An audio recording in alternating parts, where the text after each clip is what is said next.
Jesus, I would say no doubt lived as a person, but to the extent of what he did, I'm not sure. If he comes walking into where I work, shows me the signs of the stigmata and tells me he's the Son of God, I might start believing.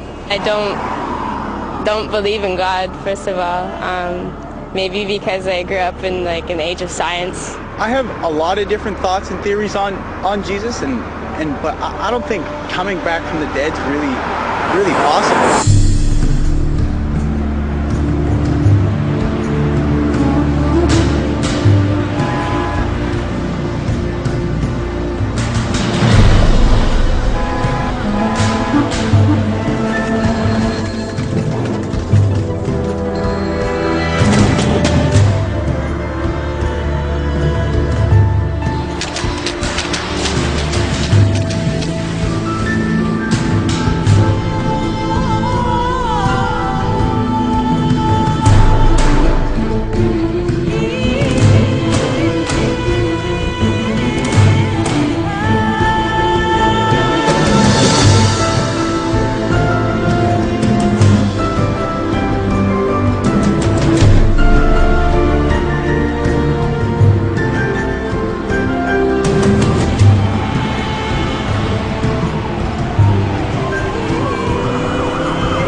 I just thought the idea of an all-powerful, all-loving creator of the universe was just an absurd idea on the surface of it. It wasn't even worth my time to check out. As far as Jesus was concerned, I thought that if he existed, and I wasn't sure whether or not he ever did, he was probably a nice guy, he was probably an excellent teacher, but he certainly wasn't the Messiah, and he certainly wasn't the Son of God. Now, my wife was more in spiritual neutral. She was more of an agnostic, whereas I was more antagonistic toward Christians.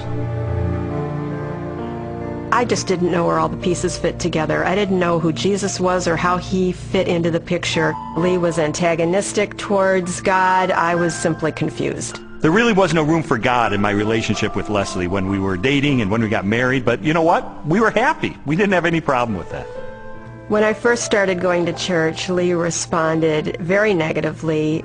He basically told me that this is not what he had signed up for.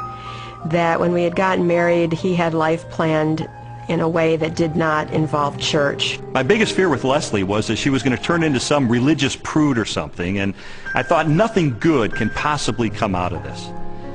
But even though I had all these negative ideas of things that were going to happen, in the ensuing months I began to see positive changes in her character and in her values and the way she related to me and the children. And it was winsome and it was attractive. And so when she invited me to go to church with her on January the 20th of 1980, I thought, you know what, I'm going to go. Get her out of this cult, you know, that she's gotten involved in. He did go in with his reporter's notebook so he could take notes and try to find the scandal. Well, the pastor gave a talk that day called Basic Christianity, and he just systematically laid out what it is that Christians believe. And my mind was blown because I had all these misconceptions, and he really did straighten me out on a lot of things. And I remember walking out that day saying two things. First of all, I was still an atheist. He didn't convince me that day that God exists. But secondly, I realized if this is true, this has huge implications for my life. Lee's approach was very different from mine. Mine was mostly a heart issue. I wanted to know that God was real, and the way that was real for me was experientially. And for Lee, it was more about documentation, about being able to have facts that proved it true. Well, I was a journalist, so there was really no problem with me picking up the phone and calling a scholar and saying, hey, I'm Lee Strobel, I'm with the Chicago Tribune. I'd like some background information about the New Testament. And so I would do that, and I thought it was going to be so easy to expose the fallacious thinking behind Christianity. But as it turned out, it took me almost 2 years of my life to investigate these issues. It really was, in a sense, the most exciting story I'd ever pursued as a journalist. I think, unfortunately, because the documents, the New Testament and specifically, were written so far after Jesus' death, that it's really hard to say. I don't know if myself that it was real, I was not there, but people were there at that time. So their account of things that happened back 2,000 years ago has been passed down. As an attorney, I rely on evidence. And so, you know, it would be tough to get evidence at this late date.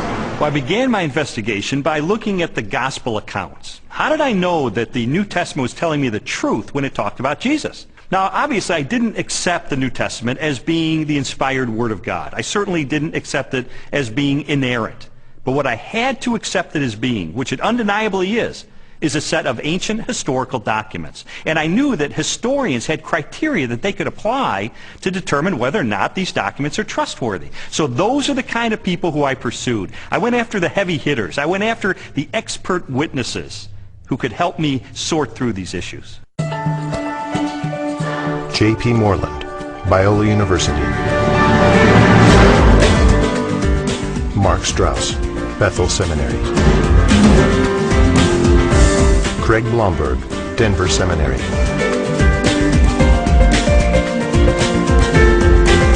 Craig Evans, Acadia Divinity College. N.T. Wright, Bishop of Durham, United Kingdom. Over the last 250 years, it's been common coin in Western culture that, oh, you can't believe what's said in the Gospels. You know, it's even made into musicals. The things that you're liable to read in the Bible, they ain't necessarily so. And that skepticism has wormed its way into much modern culture, and indeed into many Christian circles, many church circles, where they'll say, well, Matthew probably made this bit up, or Luke just added this bit on the end of the parable, or whatever it is.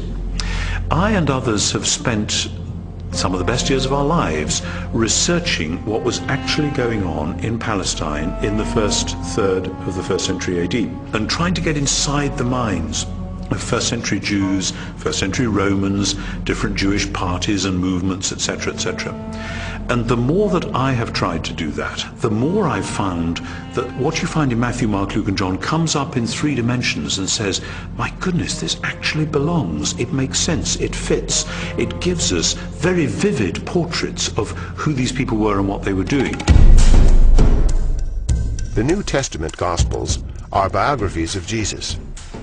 While the authors do not identify themselves in the text, from very early in the Christian era, the Gospels have been attributed to Matthew, a disciple or follower of Jesus, Mark, a colleague of Peter, also a disciple, Luke, a historian and confidant of the Apostle Paul, and John, a disciple of Jesus.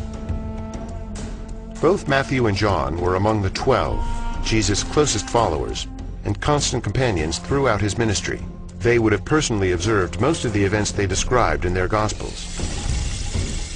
Mark and Luke were also contemporaries of Jesus and wrote their biographies based upon information provided by many eyewitnesses.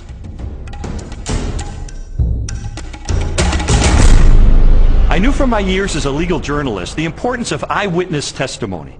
In fact, the first question that anybody asks is, how many eyeballs are there? How many eyewitnesses do you actually have? And I needed to determine whether or not contemporary scholars have ascertained whether or not the Gospels are rooted in eyewitness testimony. It's become evident to scholars of the 1st century that the Gospels were actually attempts to write biographies of Jesus.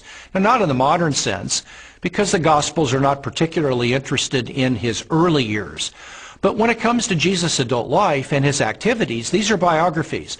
They're very clearly attempts by eyewitnesses to describe exactly what Jesus said and did, and the consensus of New Testament scholarship has moved in that direction.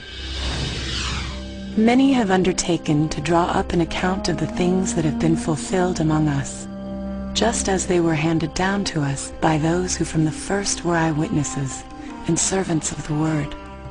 Luke chapter 1, verses 1 and 2. Luke's Gospel begins with a prologue. It's actually one of the finest Greek sections in the whole New Testament. Luke was clearly a literary artist. But in that prologue, he points out that he has carefully investigated the material that he presents in the Gospels, that he's checked with eyewitness accounts, those who are actually present.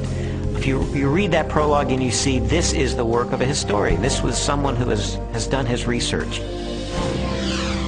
Therefore, since I myself have carefully investigated everything from the beginning, it seemed good also to me to write an orderly account for you,